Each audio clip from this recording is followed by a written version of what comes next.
tardes a todos. Sean bienvenidos a nuestro séptimo encuentro de queridos educadores con el ciclo de conferencias 5 panes, 2 peces, compartir en la necesidad. Mi nombre es Diego Hernández y el día de hoy tengo el honor de presentarles el tema que abordaremos a continuación, que se llama ¿Dónde está tu hermano? Estructuras sanas, identificación y prevención de todo abuso. Un tema muy importante para la realidad que vivimos hoy día como sociedad. Y para llevar la batuta de esta conferencia, no existe mejor persona que la que les voy a presentar a continuación.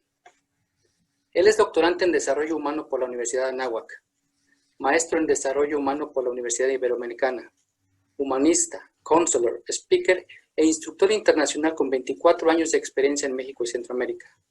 Ha capacitado más de 80 congregaciones católicas de México en Estados Unidos y Centroamérica. Sin más, les presento a mi compañero César Lozano. Adelante. Mi querido Diego, muchas gracias. Diego Mauricio Hernández, él es gerente regional del Occidente en Grupo SM. Y gracias por este honor, mi querido Diego. ¿Dónde está tu hermano? En algunos momentos de nuestra historia, en tu persona, ¿has vivido algún tipo de abuso, de violencia? Hoy tenemos una gran oportunidad de hablar de límites, de estructuras, y por eso nuestro gran tema es ¿dónde está tu hermano? Estructuras sanas, identificación y prevención de todo tipo de abuso. Ese abuso que imaginas que has vivido, hoy lo podemos reflexionar, llevar hacia tu interior. Y por tanto vamos a hablar de 3 grandes bloques. Uno primero, que será sobre las relaciones sin límites que culminan en abuso.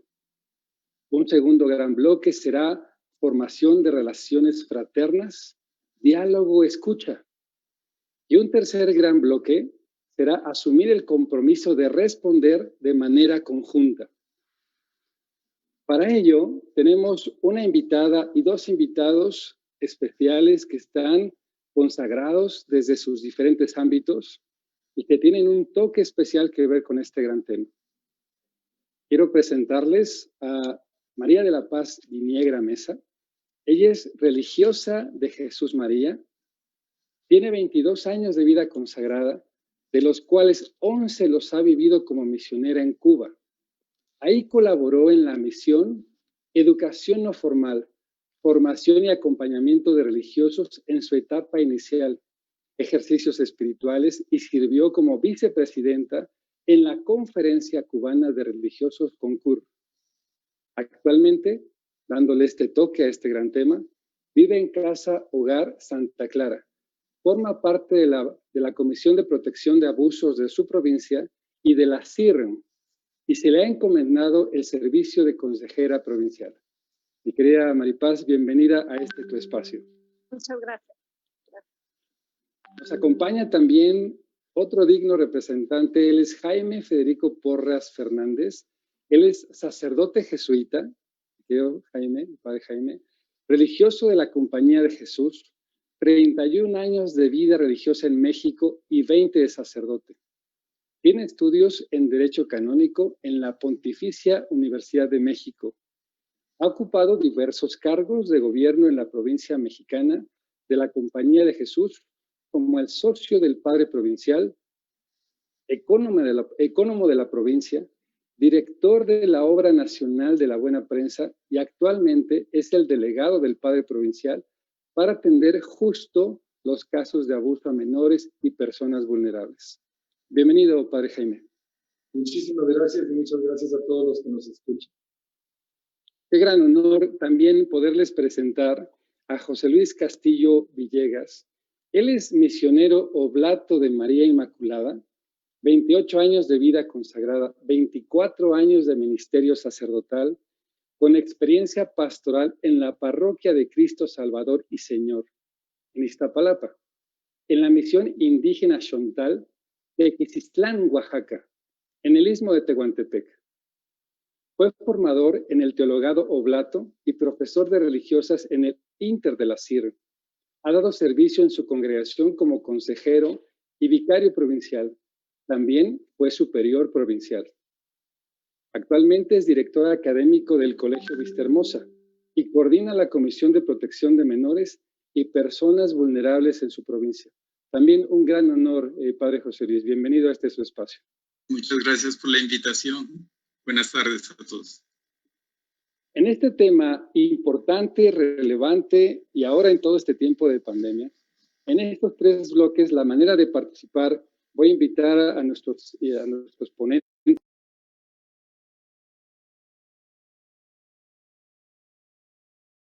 que tiene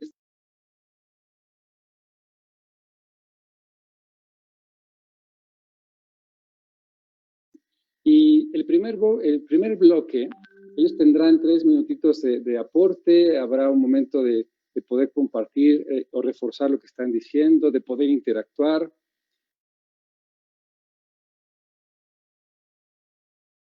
En Facebook Live de Queridos Educadores, que nos puedan formular sus preguntas, las vayamos estructurando para que al final de este espacio abramos este espacio, un momento de reflexión. Por tanto, iniciaremos el primer bloque de relaciones sin límites que culminan en abuso. Y a partir de ahí quiero invitar si fueran tan amables los invitados de apagar su pantalla para que en el Facebook puedan aparecer especialmente nuestros ponentes, ya que se reducen las pantallitas y podamos verlos con mayor claridad en ambas redes sociales. Muchas gracias por su comprensión. En atención a este primer bloque, me gustaría comenzar con la hermana Maripaz. Culturalmente, hermana Maripaz, ¿cómo hemos aprendido a vivir relaciones sin límites? Y destaco, sin límites que culminan en abuso. ¿Nos podrías compartir, por favor? Claro que sí. Con mucho gusto. Estuve pensando en esta palabra culturalmente. Creo que hablar de cultura, ¿no?, es muy amplio. Entonces voy a detenerme en la cultura relacional, ¿no?, que hemos ido estableciendo a lo largo de muchos años y de diversas maneras, ¿no? Para ello, creo que la invitación es revisar nuestros estereotipos sociales. Muchas veces podemos constatar que el tipo de relaciones que establecemos están supeditadas por el cargo, el género, el estatus económico, la postura política, el color de la piel, ¿no?, la jerarquía, y no a la persona misma, ¿no?, su valor y respeto de su ser. Creo que cuando ponemos por encima, lo dicho anteriormente, y no a la persona o el respeto a la persona por ser persona, es muy fácil caer en cualquier tipo de abuso. Creo que culturalmente hemos normalizado muchos abusos en las relaciones, en los lenguajes violentos, que a veces ni logramos ver, ¿no?, mucho menos distinguir o mucho menos reconocer.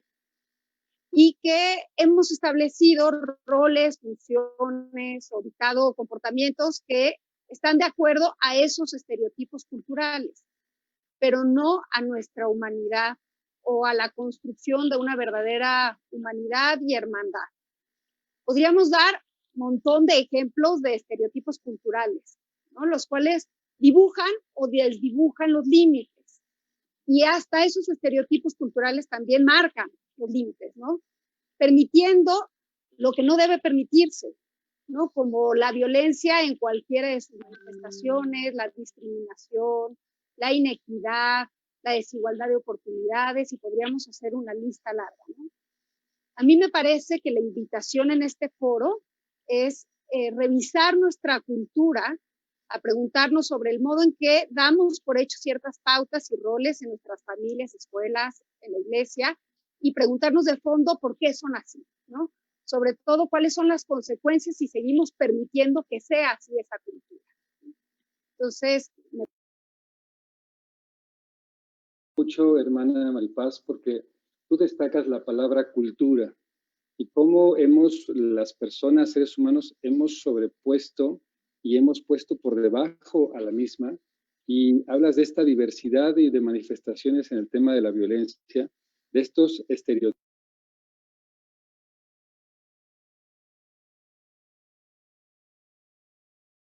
A esta gran pregunta, ¿por qué somos así? Y eso podría cada uno preguntarse en este tenor. ¿Por qué soy así? ¿Soy generador de paz? ¿Soy generador de violencia? Quizá no me doy cuenta, o sí, o lo hago de manera inconsciente. Y de ahí me lleva a una pregunta para el padre Jaime.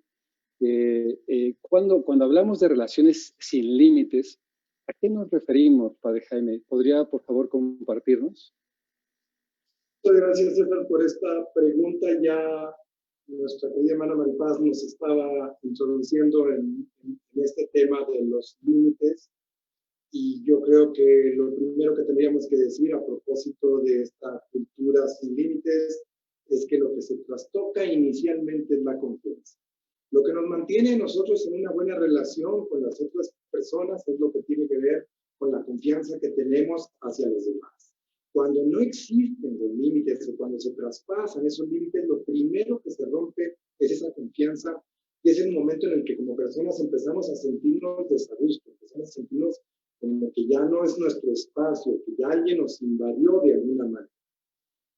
Yo creo que los límites de alguna manera es como el marco que tiene cada persona, en donde queda clara su individualidad, en donde no siente que nadie lo está agrediendo, está entrando en su parte más personal, más íntima.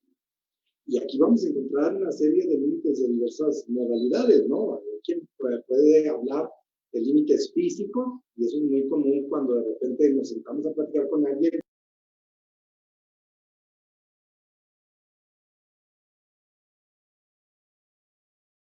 Como hasta damos un paso hacia atrás, ¿verdad? Cuando estamos frente a una situación un poco de eso. Pero también tenemos los límites emocionales, que de alguna manera el respeto a los sentimientos, por ejemplo, de las otras personas, o el respeto a las cosas que otra persona que está conviviendo con nosotros quiere o no quiere, son elementos que también tenemos que mantener siempre nosotros muy en cuenta. Las emociones de los otros nos van diciendo a nosotros por dónde caminar y hasta dónde es que la otra persona está dispuesta como a entrar en relación con nosotros.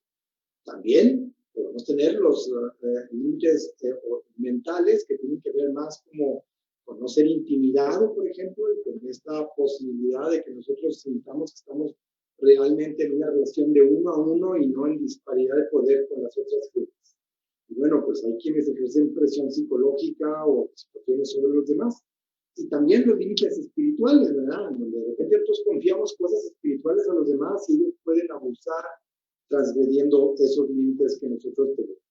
Por tanto, yo creo que una relación sin los suficientes límites es aquella que traspasa la barrera del respeto al otro. Es el que hace y somete a la otra persona a mi voluntad. Y eso es lo que hace que en un momento dado las relaciones puedan prestarse a los abusos. Es importante, padre,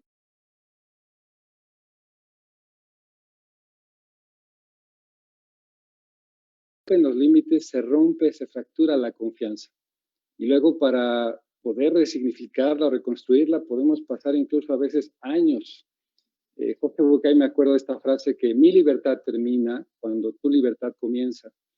Y cómo desde ahí nos lleva a estos tipos de límites. Por un lado habla de los límites físicos, los emocionales, los mentales, los espirituales, y cómo podríamos ser generadores de confianza, de respeto, o no. Y cuando usted define esta parte de los límites, dice, es cuando migramos, cuando cruzamos esa barrera del respeto. Y por tanto, esto me lleva a una tercera pregunta para el padre José Luis. Dentro de este primer bloque de relaciones sin límites que culminan en abuso, padre José Luis, usted que tiene esta vida cotidiana en el ámbito del colegio, de la misión, que ha estado en el Istmo de Tehuantepec, ¿qué pasa cuando las instituciones educativas u otras como parroquias o misiones no tienen esas estructuras para atender casos de abuso? ¿Y qué hacer? ¿Qué nos puede decir, padre José Luis? Muchas gracias por tu pregunta. A mi manera de entender, lo primero es que las estructuras de atención las formamos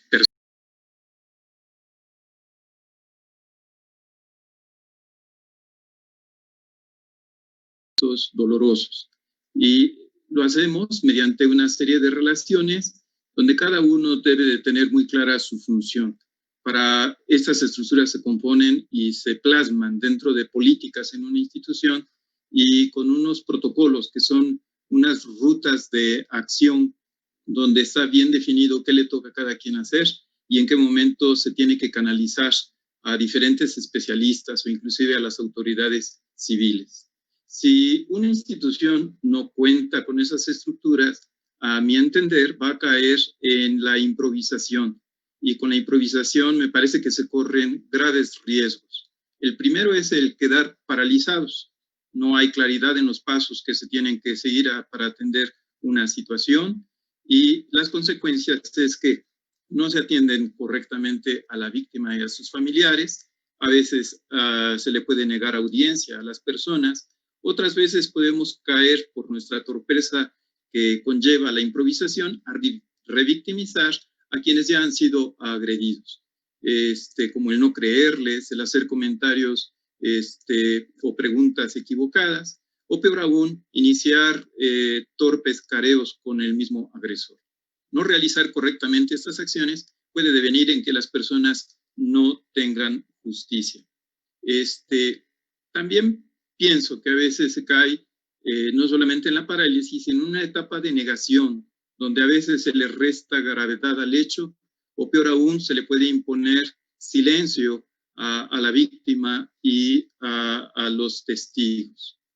Esto tiene serias implicaciones para la víctima en su persona y consecuencias psicológicas, de salud, y tener en cuenta también que quien cae en una dinámica de esto muy fácil, pues cae muy fácilmente en cubrir este tipo de abusos. Y eso tiene también consecuencias legales y canónicas para quienes pertenecemos a la vida religiosa o pertenecemos al clero. La improvisación lleva a no capacitar y profesionalizar a nuestro personal, a no organizar comités independientes que atiendan los casos que pueden acontecer en nuestras instituciones y a no prever programas de prevención. Qué significativo, Padre José Luis, y qué valioso, porque nos muestra una realidad que muchas instituciones educativas, parroquias, misiones, gobiernos de la República, conforme lo iba diciendo, me imaginaba el efecto dominó, consecuencia tras consecuencia, donde habla de este tema de que las instituciones las conformamos las personas. Y si no estamos organizados y si no estamos estructurados, entonces caemos en esta improvisación, caemos en esta revictimización, como lo menciona,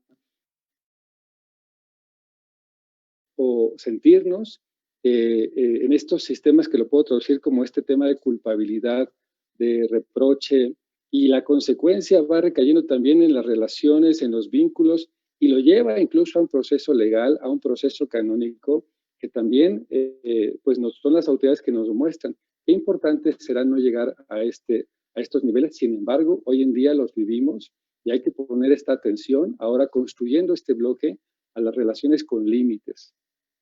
Y por tanto, desde ahí me permito continuar con usted, Padre José Luis, en este tema de la formación de relaciones fraternas. Ahora vamos a la parte de propuesta, de orientación, de rumbo, de relaciones fraternas, diálogo y escucha. Padre José Luis, para formar relaciones fraternas, ¿qué nos dice el Papa Francisco cuando hay estos casos de abuso? Para esta pregunta, quisiera responder desde la última encíclica del Papa Francisco, Fratelli Tutti, que en una lectura rápida ha llamado mucho mi atención. Por la limitación del tiempo, voy solamente a rescatar una parte. En su capítulo 2 habla nos invita a reflexionar en la parábola de el buen samaritano. El Papa Francisco nos habla del desafío de las relaciones entre nosotros. Cuando Caín destruye a su hermano Abel, resuena la pregunta de Dios, ¿y dónde está tu hermano? Y la respuesta de Caín se parece mucho a nuestras respuestas que continuamente damos ante las víctimas. ¿Acaso yo soy el guardián de mi hermano? El Papa nos recuerda que el imperativo de amar y de cuidar al otro es un fundamento de nuestra vida cristiana, porque pues todos somos hijos de Dios. Y nos recuerda también nuestra vocación filial. Estamos llamados especialmente a ser misericordiosos, como nuestro Padre Dios es misericordioso. Vencer entonces la tentación del desentendernos de los demás e ignorar las situaciones hasta que nos golpean directamente, como ha sucedido con los escándalos de abuso sexual en la iglesia, son síntomas de una sociedad enferma, y yo añadiría, son también unos síntomas de unas instituciones y de una iglesia enfermas. Otro punto que me ha llamado mucho la atención de la encíclica es que el buscar la verdad, y la verdad se da desde la realidad de la propia víctima. Escucharle con mucho cariño, con mucho respeto y creerles, me parece que este es un primer paso. Es replicar las actitudes que tiene el buen samaritano, que nos puede ayudar también para con las víctimas. Sabernos detener ante ellos con mucho respeto, regalarles cercanía y movernos también a curar las heridas, hacerlos y escucharles con mucha atención. Me parece que ya es una primera muestra de nuestro amor y nuestra ternura para con él. Ocuparnos de ellos. No se vale deshacernos de este compromiso. Me parece que este tema va llevándonos a un proceso de sensibilización, de reflexión, de valorar qué es lo que estoy haciendo como persona, como institución, porque, Padre José Luis, usted nos lleva a que esta formación de relaciones fraternas, diálogo y escucha lo muestra en el buen samaritano, en asumir sus actitudes de cariño, de misericordia, decía hace un momento también, de replicar estas actitudes, de meditarlas, de contemplarlas y poder sanar para resignificar. Porque usted habla, Padre, de acuerdo a la encíclica que nos muestra el Papa Francisco, de este desafío a las relaciones. Y algo que me llamó la atención es de estas relaciones, instituciones o la iglesia o iglesias enfermas. ¿Esto qué quiere decir? En mi experiencia en el acompañamiento en la vida religiosa, colegios, misiones y otras, en las que Dios me ha permitido estar, a veces evadimos la realidad y la queremos tapar con un dedo en esta realidad. Y cuando la evadimos, lo que hacemos son cambios sin resolver. Y qué importante es que la iglesia aprenda a resolver situaciones de forma profesional, seria, ética, y el buen samaritano nos muestra un camino, un proceso.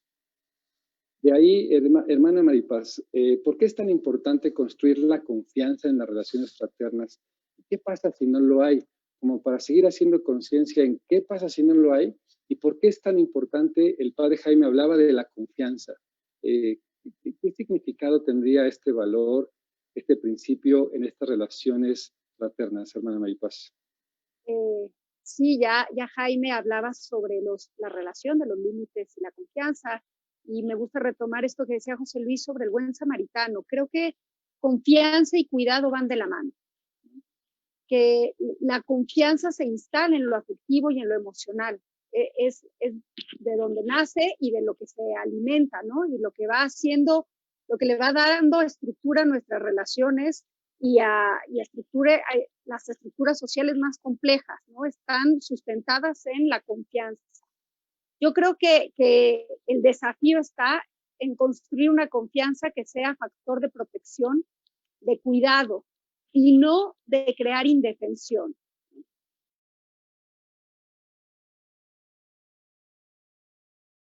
La confianza no puede ser ciega, ¿no? La confianza debe ser lúcida, porque si es ciega, pues manipula o coarta la libertad, porque pretende hacer eso, que la persona no vea, no discierna. Cuando la confianza es lúcida, permite encontrar mis límites y los límites de la otra persona, ¿no?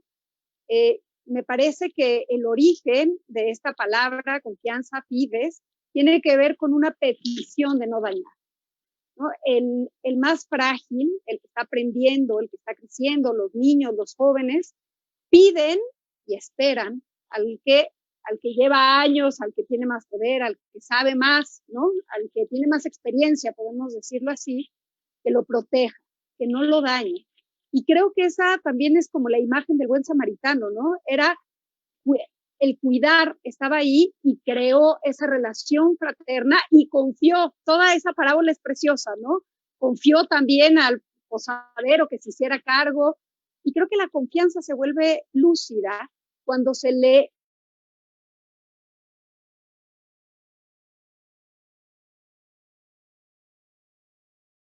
son o deberían ser espacio de confianza explícita. Nos comprometemos con los padres de familia, con los menores, a cuidarlos, a enseñarles, a acompañarlos. Y si no se cumple ese compromiso, lo que se rompe es la confianza y con ello la posibilidad de crear fraternidad. Me quedo pensando, me quedo sensible ante las palabras que van compartiendo y retomas este elemento del padre Jaime de la confianza y mucho en este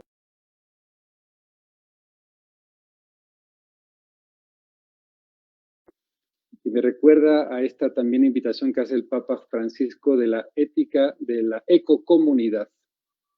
Y esa ecocomunidad donde somos parte de un todo y donde estamos llamados a cuidarnos de manera corresponsable, a cuidar el medio ambiente, a cuidar a la persona.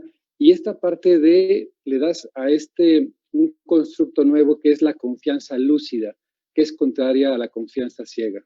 Y la confianza lúcida escucho que es más hacia el interior, hacia el discernimiento, hacia escudriñar esa parte que es adecuada o no de nuestro proceso. ¿Y cómo nos invitas, hermana Maripaz, a ir hacia la persona frágil, hacia la persona vulnerable? Y es justo ahí donde este cuidado, este cariño, esta atención, si la tenemos, podemos convertir esa debilidad en una gran fortaleza. Entonces podemos sumar confianza, con confianza lúcida, con cuidado.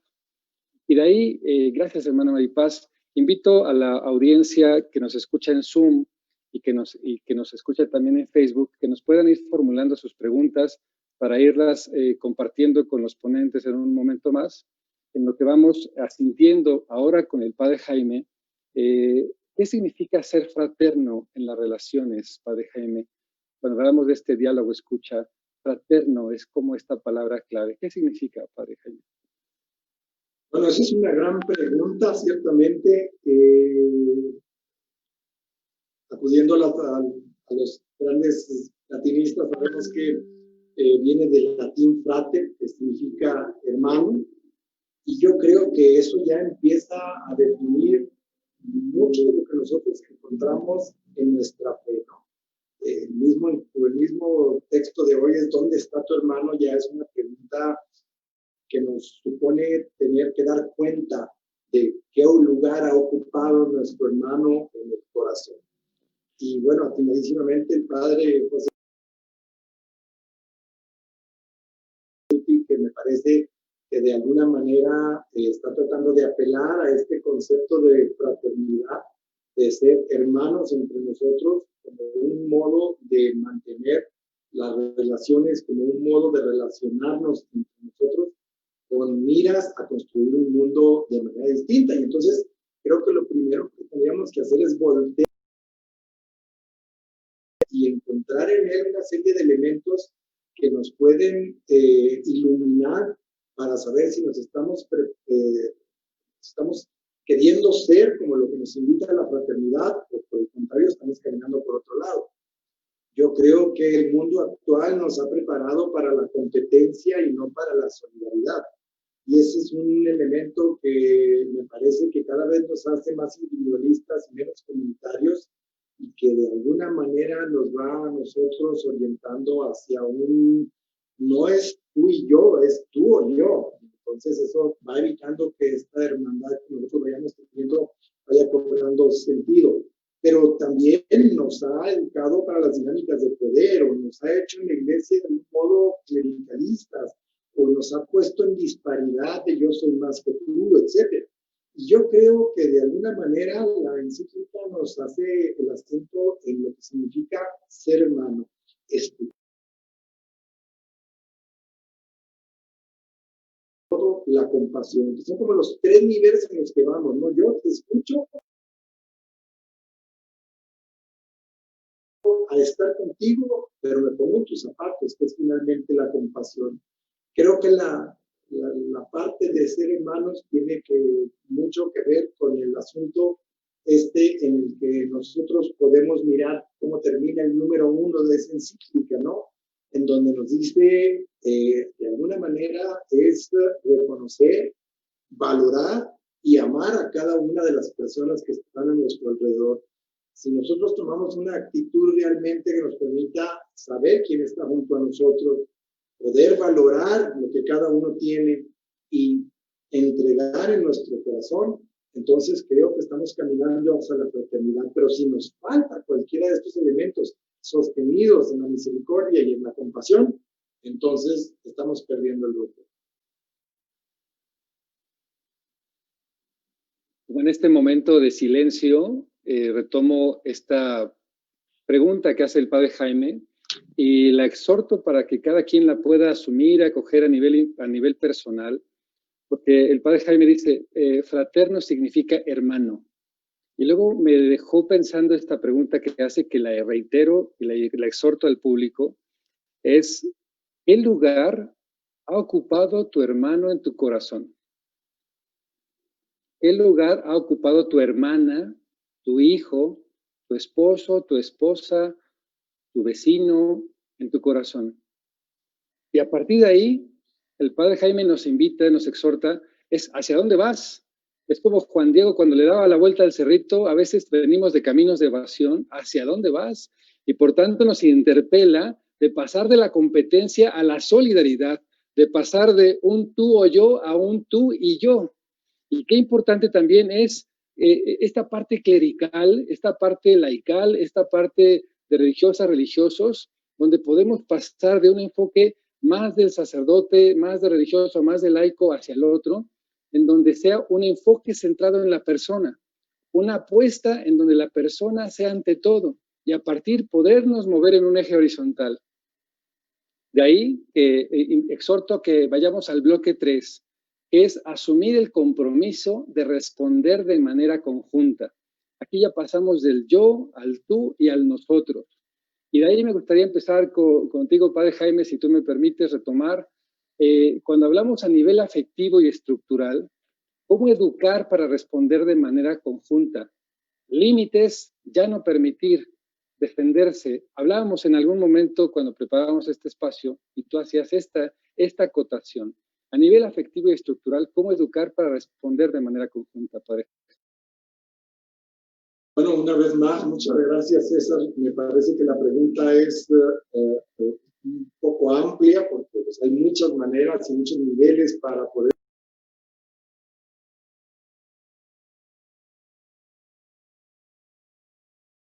una enseñanza de San Ignacio que nos dice que cuando nosotros vamos por la vida y vamos a decidir algo o decidimos algo, la pregunta fundamental que tenemos que hacernos es ¿hacia dónde voy y para qué? Y yo creo que cuando estamos nosotros hablando de la cuestión de educar en los límites, tenemos que hacernos esta pregunta de hacia dónde estamos yendo y para qué, para poder responder si estamos realmente queriendo nosotros impulsar a nivel estructural una educación, una forma de pensar que nos permita poner ese límite. Y como decía hace rato Maripaz, esto es contracultural, porque más bien parece que los límites ahora se han ido extendiendo y se han ido haciendo chiclosos y tal vez ni siquiera existen. En ese sentido, yo creo que, bueno, la pregunta puede abarcar muchas cosas, pero tendríamos que poner algunas cosas como muy prácticas entre nosotros. Yo creo que lo primero que tenemos que educarnos entre nosotros, especialmente a nuestros niños, que son los más vulnerables, tendríamos que educarnos en caer en la cuenta de que estamos viviendo una época en donde los límites se traspasan con una facilidad brutal. Ya el caer en la cuenta nos permitiría a nosotros saber qué está pasando a nuestro alrededor. Porque cuando hablamos de casos de abuso, bueno, los vamos a encontrar en el trabajo, los vamos a encontrar en la escuela, los vamos a encontrar en la casa, los vamos a encontrar en todos lados. Y eso es importante que nos eduquemos a caer en la cuenta de dónde se está traspasando ese límite. Ya perdido con las redes sociales, con la manera de ser ahora, etcétera, tiene que ver con el derecho a la privacidad. Parece ser que se ha roto esta mecánica del derecho a la privacidad y tenemos que como reformular un derecho a eso y no tenemos nosotros el derecho de exhibir al otro de ninguna manera. También creo que tenemos que reeducarnos en el hablar. Nos hemos quedado callados muchas veces en las cosas que vemos, en las cosas que suceden, en los atropellos que presentamos. Yo creo que educarnos para hablar de esta situación, para denunciar lo que no está, es también una forma en la que nosotros nos tenemos que ir educando de manera estructural. El silencio está muy presente en todas nuestras estructuras y el silencio siempre implica una complicidad. Yo creo que también nosotros de alguna manera tenemos que aprender a que guardar esos secretos daña a las otras personas y de alguna manera no nos va estructurando como una sociedad en donde nosotros verdaderamente podamos ser hermanos. ¿Hacia dónde voy? Dice el padre Jaime. ¿Hacia dónde vas? Y nuevamente regresamos a esta pregunta a título personal, en donde en esta pregunta poder responder el darte cuenta que si los límites de nuestras actitudes, palabras, relaciones están sobrepasando, porque dice el padre Jaime, están en todos lados el tema del abuso. Y ese estar en todos lados nos habla de las redes sociales, nos habla de cómo perdemos este tema de la privacidad y cómo nos exhorta de manera muy enfática, incluso en su tono de voz, en no exhibir a la otra persona. Cuando alguien nos confía algo, qué importante será también acompañarlo de forma respetuosa y cuando dice no callarnos. El no callarnos es en el silencio hay cierta complicidad. Qué importante es hacer conciencia de estos patrones que podemos ir refiriendo en nuestra historia personal, familiar, social. De ahí me voy, si fuera tan amable, padre José Luis, ¿cómo romper el silencio para tener una niñez más saludable? ¿Qué nos puedes decir de esto? Me parece que en cuanto a las formas, se abre un campo grandísimo para la creatividad, pero creo que no debemos de rompernos la cabeza porque en nuestra sociedad hay muchas cosas que ya se han experimentado, se han puesto a la práctica con muy buenos resultados. Me parece que nuestras instituciones deben de hacerse de unos buenos programas de prevención, tener programas muy concretos que pedagógicamente le vayan dando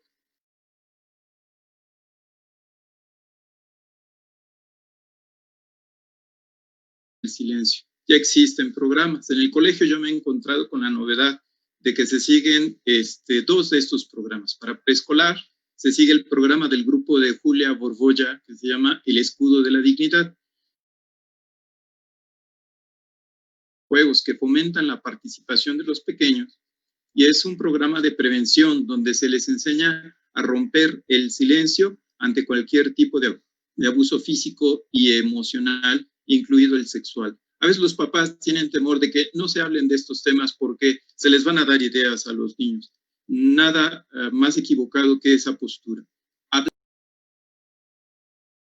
Al nivel de donde están nuestros alumnos, es importante hacerlo para darles esas herramientas de que cuando hay algo que no les está gustando, sepan ponerle nombre, sepan recurrir a una persona y ellos mismos sepan poner un tipo de escudo y poner un alto. En la primaria seguimos otro programa que se llama Second Step, patrocinado por el Committee for Children, y el objetivo de este programa es facilitar estrategias y habilidades para aprender y controlar las sensaciones y resolver problemas. El programa proporciona a los niños de nuestro colegio un menú de herramientas donde desarrollan muchas habilidades, como el poner atención, el escuchar, ser firmes, utilizar la introspección, el autocontrol, la comunicación verbal y también aprender a leer los gestos no verbales de los demás. Aprenden a esto con una serie de pasos. En esto hay una anécdota. Por ejemplo, un niño aprendió muy bien la teoría y le dijo una vez a la psicóloga, Mira, hice todo. Di el primer paso, conté de 1 a 10, respiré muy profundo, dije mi señal, que es una palabra clave que cada niño inventa. Él decía, no te esponjes, tranquilízate. Y dice, luego me calmé, pero hice todo esto, pero de todas maneras tuve que ahorcar a Santi. Bueno, al menos lo pudo hablar. Estos testimonios, ejemplos, y escucho de estos dos programas que plantea en su colegio Padre José Luis, nos lleva a formar niños conscientes.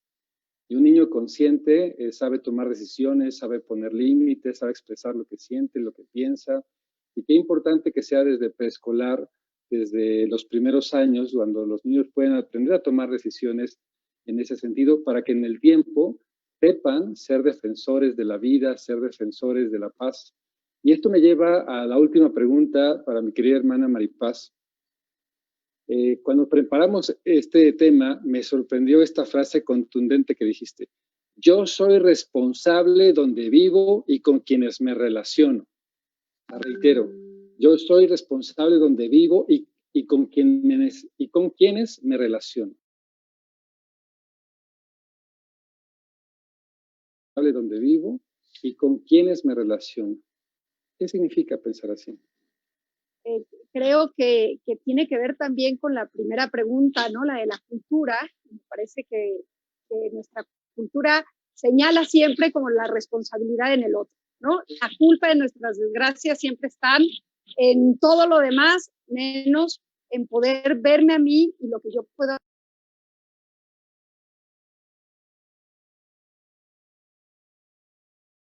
Me acostumbro, ¿no?, a vivir ciertas injusticias y a no posicionarme. Creo que es un desafío el decir, yo soy parte de este sistema, soy parte de mi institución, soy parte de esta familia y soy responsable. Y soy responsable de mí y también soy responsable del otro, ¿no? Hoy que empezó el Pacto Educativo Global y que me encantó cómo inició el Papa, haciéndonos responsables a todos de la justicia, de la equidad, del cuidado de la casa común.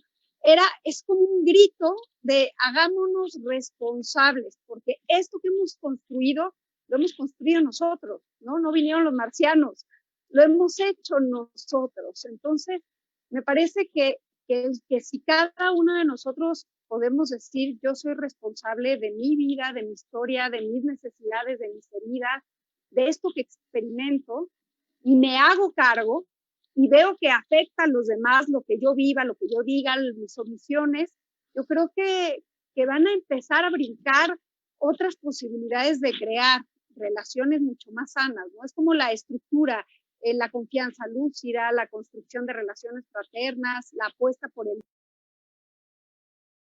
la ética del cuidado, los límites claros. Yo creo que todo esto va creando una estructura, una sociedad fraterna, una sociedad sana, ¿no? Y que dé posibilidades a nuestros niños, jóvenes, a nuestras familias, instituciones, escuelas, iglesias, de hacer posible la vida, de hacer posible la fraternidad, que es el tema, ¿no? Y que cualquier abuso desentone. No tendríamos que explicarlo, desentonaría, ¿no? Diríamos, esto está, no, desentona. Escucho mucha fuerza en la voz de cada uno de los que nos ha compartido. Y recuerdo que ayer una amiga en Guadalajara me decía que, pues efectivamente, un maestro mató con golpes, con maltratos a una persona, a un adolescente. Y, por supuesto, ya está en proceso jurídico penal. Y vamos valorando que cuando no somos vigilados, cuando no tenemos estas regulaciones, hay este grito al que te refieres, hermana Maripaz, este grito que hace el Papa Francisco, no solamente de una responsabilidad propia, sino la responsabilidad de la casa común. Por diferentes frentes habrá que abordar este gran tema, porque efectivamente estamos hablando de personas, de seres. Hermana Maripaz, es que cada una y cada uno podamos decir, yo soy responsable donde vivo y con quienes me relaciono. Y a partir de ahí encontrar el propio significado.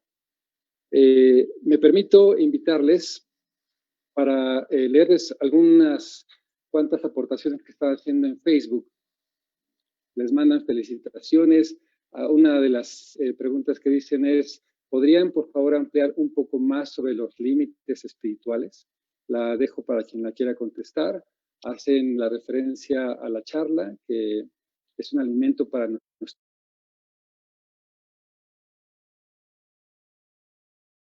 Y los invito también a los miembros de Zoom, si quisieran formular algún planteamiento, invitados especiales. Límites espirituales. ¿Alguien quisiera platicar de ello?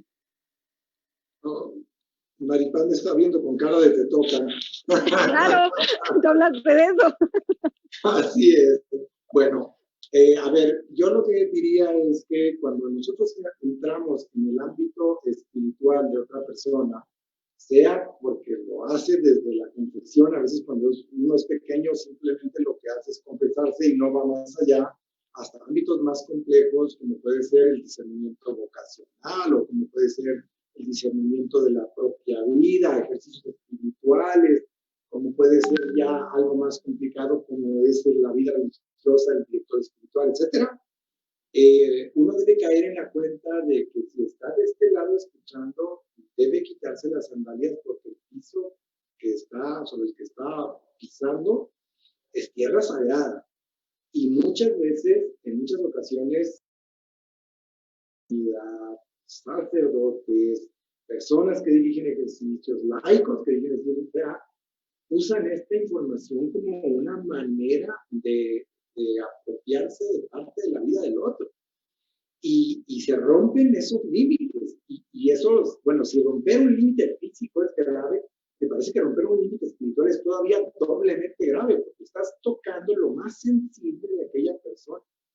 Entonces, yo creo que a lo largo de nuestra vida podemos constatar de muchas gentes en las que se sienten que aquello que confesaron, que aquello que dijeron, que aquello que compartieron a nivel espiritual, en la dirección espiritual o lo que sea, ha sido usado en su contra, ha sido usado malamente. Y yo creo que transgredir esos límites es algo que para mí será de los pecados más graves. Es significativo, Padre Jaime, porque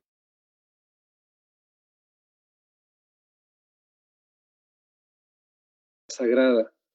Y para eso, quitarse las sandalias y de lo que nos han expuesto es quitarse los egos, los elementos clericales, quitarse este elemento de soberbia, de nosotros somos los que sabemos.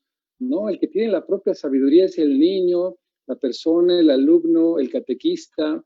¿Y cómo podemos co-crear con ellos? ¿Cómo podemos co-transformarnos con ellos? Viene una última pregunta e invitarlos a esta reflexión, a alguna conclusión, alguna palabra con la que se queden. Y esta pregunta, es más para el Padre José Luis, que habla de los programas. Dice, ¿podrían repetir o escribir en el chat cómo se llama el programa para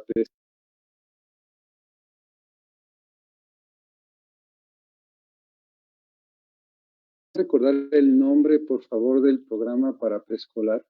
Sí, el nombre de preescolar se llama El Escudo de la Dignidad. Tiene una página de internet y los programas se ofrecen.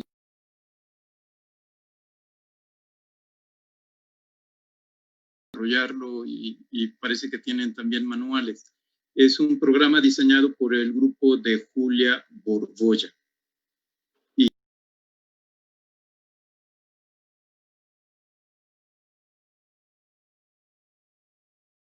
Y también se les advierte que cuando hay violencia familiar, nuestro personal lo va a advertir y lo vamos a trabajar.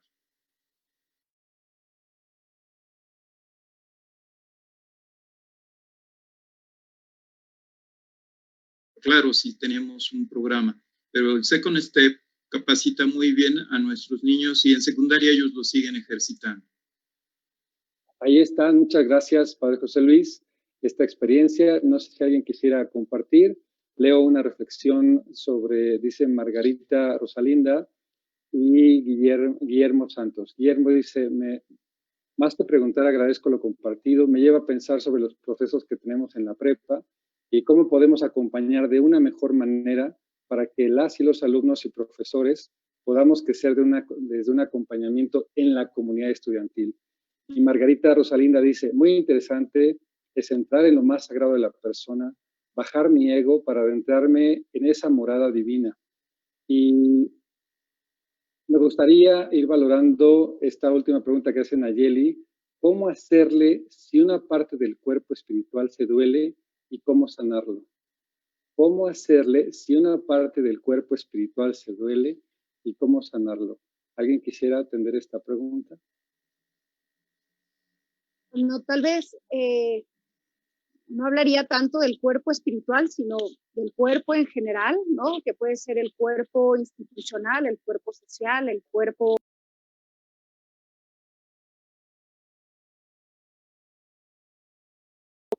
sea, como identificar qué es lo que está roto, identificar...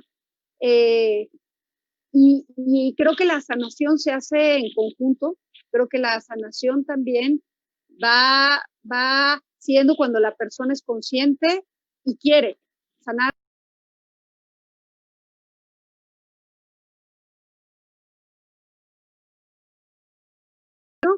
Y le ayuda, ¿no? Y lo suelta y puede entonces esa persona seguir en su camino.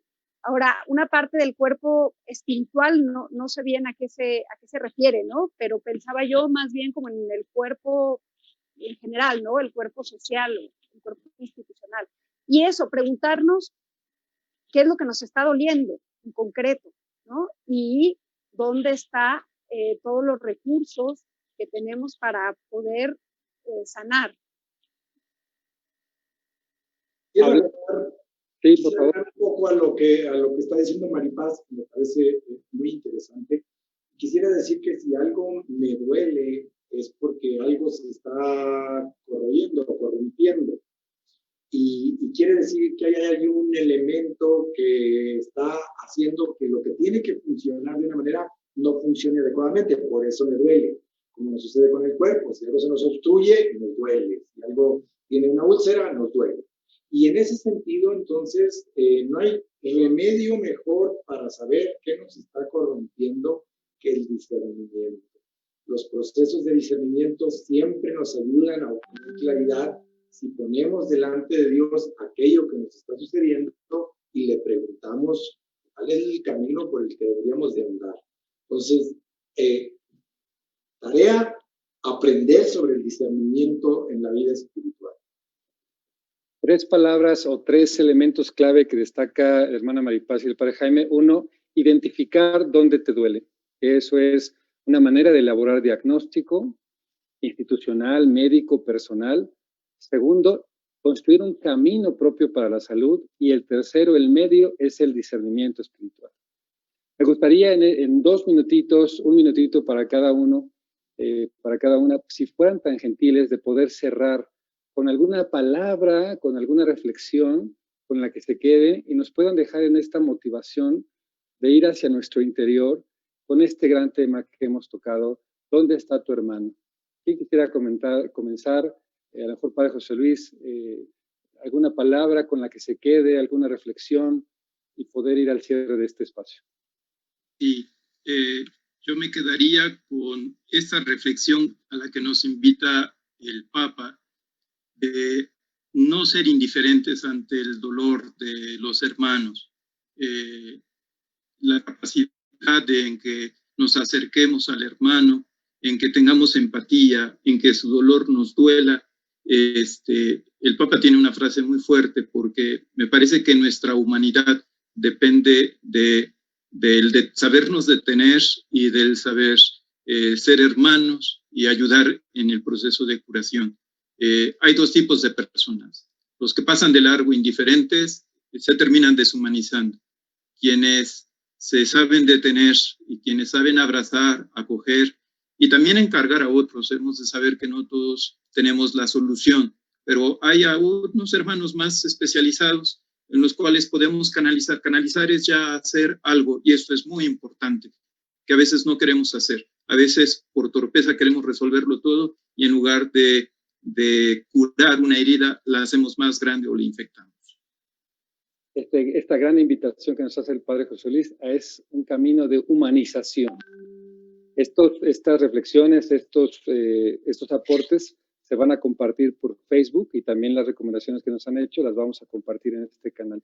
Mi querida hermana Maripaz, Padre Jaime, ¿alguna palabra, alguna reflexión con la que se queden y nos exhorten? Yo algo muy cortito, me quedo con la certeza, la alegría y la gratitud de saber que soy tu hermana, que eres mi hermano, que somos hermanos y que nos cuidamos, que soy responsable también de tu cuidado y que la confianza y el cuidado nos va a llevar a un buen puerto. Y agradezco que exista la posibilidad de las relaciones fraternas. Gracias, hermana Maripaz. Padre Jaime. Bueno, pues primero que nada yo quiero agradecer a todos los que nos han escuchado. Personalmente siento que no viene uno como experto, sino viene a compartir lo que ha vivido, lo que es la vida, lo que trae en el corazón. Y yo creo que, bueno, pues que en ese sentido, caminar hacia una fraternidad, caminar hacia un encuentro con el otro, caminar hacia un modo nuevo de llevar nuestras relaciones, supone abrir el corazón. Y yo creo que esa es como la base de la que debemos de partir, ¿no? Porque en la medida en que abrimos el corazón, podemos expresar lo que llevamos en él, pero también podemos acoger al otro. Y ese es como un elemento fundamental que nos hace hermanos. Porque a final de cuentas nos damos cuenta que pues todos cojeamos de algo, ¿verdad? De alguna manera todos tenemos algo de qué lamentar, pero también de alguna manera todos tenemos algo para dar. Y esa es como la tarea que tenemos todos los días para construir en verdad un mundo mejor, un mundo más humano, un mundo más reconciliado con Dios, con el otro, con nosotros y con la propia tierra. Parafraseando a cada uno, el Padre José Luis te exhorta a vivir un proceso de humanización, la hermana Maripaz a sentirla tu hermana, ser nuestros hermanos, y el Padre Jaime nos invita a abrir el corazón. Desde ahí, agradecer a PPC Editorial, a Grupo SM, a queridos educadores, por este gran espacio tan significativo y desde ahí, en este camino nuevo al que se han referido en este gran espacio de fe. Agradeciendo esta experiencia, cedo la palabra a mi querido Diego Hernández, gerente de Grupo SM. Gracias por este espacio, hermana Maripaz. Sí, yo también solo quiero agradecerles esta invitación y agradecer este espacio de reflexión y agradecer a todos los que están interesados. Creo que da mucha esperanza saber que hay un gran grupo de personas que nos queremos unir, ¿no?, en este esfuerzo. Muchísimas gracias por la invitación. Hermana Maripaz, Padre José Luis, Padre Jaime, un abrazo fraterno desde donde estamos, a la distancia, y codito con codito. Mi querido Diego, adelante. Gracias, César. Y pues sí, lamentablemente estamos llegando al final de esta conferencia. No sin antes invitarlos a la próxima. Tendremos un tema muy interesante, que será dentro de 15 días, el 29 de octubre, a la misma hora. El tema que veremos a continuación será "Y la verdad los hará libres". Entonces, esperamos contar con su participación y también a mí me gustaría agradecerles a todos los hermanos que participaron como ponentes, a quienes estuvieron como moderador y a los hermanos que se dieron cita, que dieron un espacio en su agenda para escucharnos. Esperemos que todos estos mensajes hayan llegado a sus corazones. Muchas gracias a todos. No me queda más que agradecerles. Me despido de ustedes y estamos en comunicación.